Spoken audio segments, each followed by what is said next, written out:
et si le Feldenkrais pouvait t'aider à retrouver le sommeil.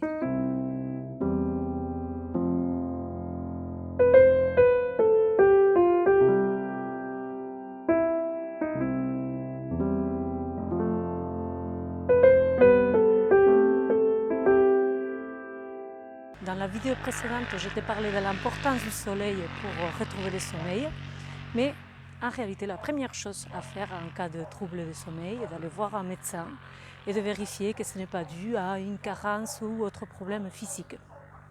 Si tu as fait toutes les analyses et tous les tests possibles et aucun problème, aucune carence ne peut expliquer cela, il est très probable que la source soit le stress. C'est le plus souvent c'est le cas. Il est très probable que tu sois dans une situation de stress, sinon permanent, quand même assez régulier, qui t'empêche de retrouver le sommeil. Et pour réduire le stress, il y a beaucoup de méthodes, des méthodes très efficaces. Mais aujourd'hui, moi, je vais te parler de la méthode Feldenkrais. La méthode Feldenkrais utilise des petits mouvements doux et lents qui aident à mieux comprendre le fonctionnement du corps et aussi à mieux interagir avec l'environnement.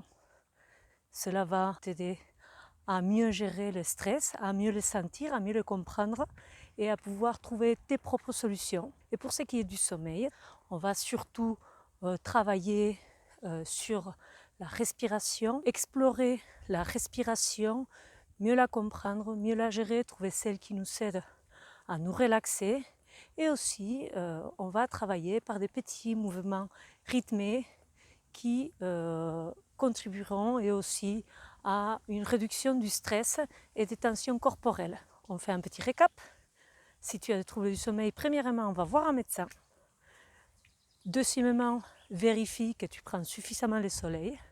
Et troisièmement, si tu arrives à la conclusion que la source de tes troubles du sommeil est le stress, trouve une méthode qui peut t'aider à réduire le stress. Et aujourd'hui, dans le cas qui nous concerne, teste la méthode Feldenkrais.